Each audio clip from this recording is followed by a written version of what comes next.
ladies and gentlemen, welcome after lunch break. We are ready and set for the next part of day 2 of the European Cybersecurity Conference. And that will be a discussion panel, Geopolitics of Cybersecurity, Forthcoming Implications of the Digital Cold War. Discussion panel opens our future stream.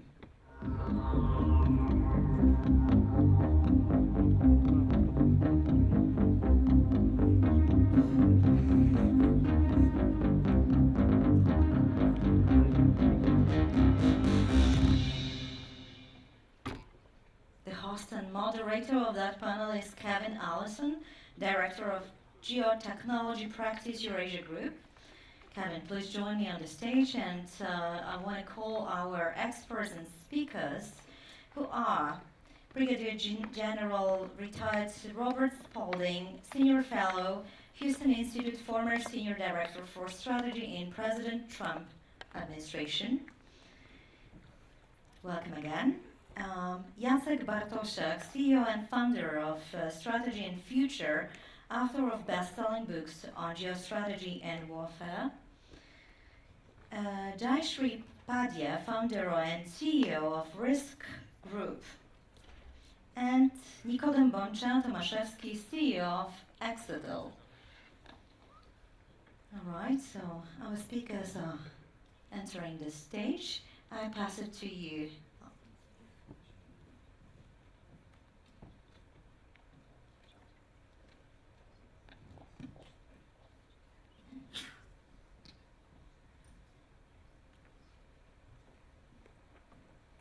Well, thank you very much. It's a pleasure and an honor to be here today hosting this panel in the dreaded after lunch spot. My name is Kevin Allison. I'm a director in the geotechnology practice of Eurasia Group. Eurasia Group's a geopolitical risk consultancy founded 21 years ago, initially focused on the former Soviet Union, hence the name.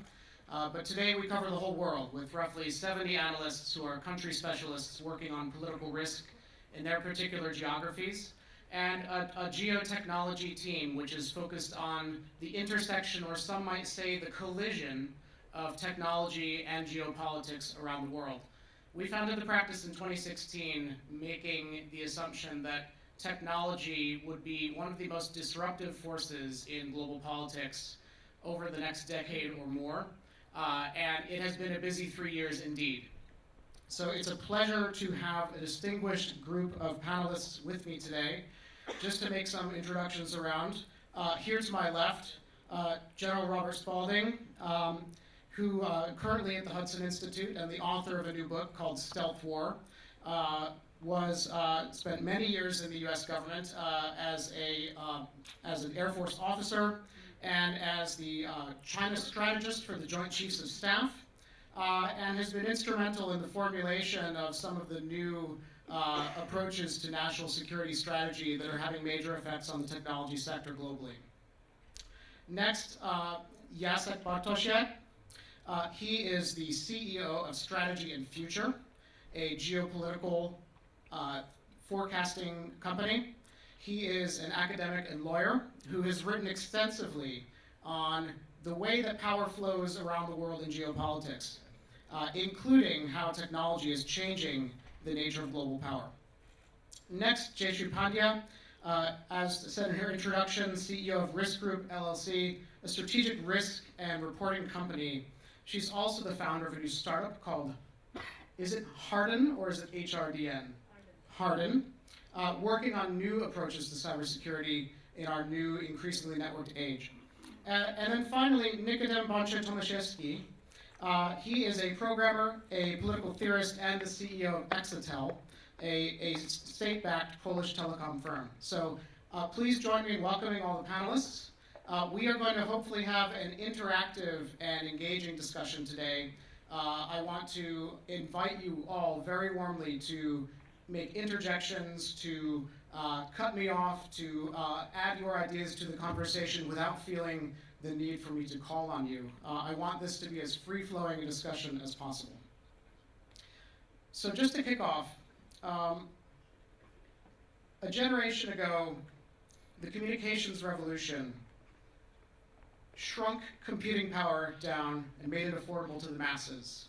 It let you stick a computer that's more powerful than the computers that propelled the Apollo space program into your pocket. That revolution seemed to be empowering the individual. The internet was seen as a mechanism to spread freedom and democracy around the world. This was even an official type of US policy, the Internet Freedom Agenda, during previous administrations. But at some point in the last 5 years, something has changed. It's no longer the internet empowering the individual. Instead, there's a counter-narrative. It's not just individuals gaining control, the ability to connect with each other, and the ability to share new ideas around the world through the internet. Instead, it's that smartphone in your pocket producing more data than you can possibly comprehend, much less control. And it feels like there's a growing sense that rather than favoring individual and autonomy, that this particular phase of the revolution might actually favor something else. It might favor more authoritarian systems that can marshal that data, process that data, make sense of it, and use it to control how people behave. This is a fundamental undercurrent that underpins the entire debate about technology today, how the new risks from cybersecurity risks and other risks posed by emerging technologies like AI, quantum computing, the nexus of AI, big data, and 5G networks, and billions of connected devices over the Internet of Things are changing the nature of both geopolitical power and the way that nation states relate to each other in this new environment. That's the backdrop.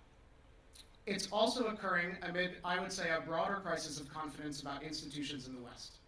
So what I want to do in this panel is, for an audience who might be more accustomed to thinking about the technological or intricate policies around cybersecurity, I really want to first raise the level of zoom to really talk about the connection between emerging technologies, cybersecurity, and geopolitics.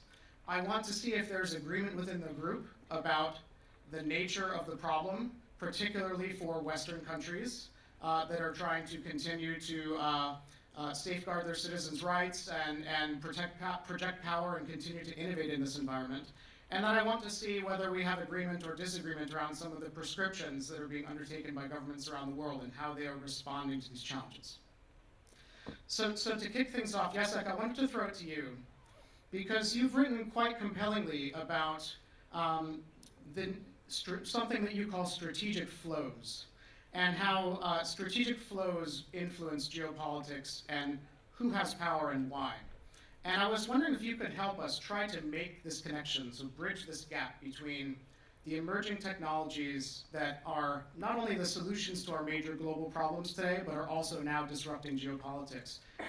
How is geopolitics, how does global power change in this environment? What is the new source of global power in the world today as you understand it? Okay, thank you for having me on this panel. Let me start by saying that, in my personal opinion, we are at a critical juncture, and we might be entering the uncharted waters of the unknown future. For almost the last 30 years, since the fall of the Berlin Wall, we have been operating in the open system, so to speak, and the system of the freedom of strategic flows. Freedom of strategic flows I define as the freedom of movement of people, goods, technology, knowledge, capital, so that in this new, increasingly globalized economy in the world, people could interact, interconnect, make businesses, get married, change goods, ideas, things. And this system was created by the United States, bluntly speaking. And it was underpinned by the primacy of the United States, especially by its primacy in the world ocean, and the transit routes of the goods, and because of the norms were being defined by the United States in the international system, and everybody who wanted to take part in the system accepted that. And we faced the unprecedented period of growth, almost for everybody who was smart enough to have the elites that could sign up for that. Okay.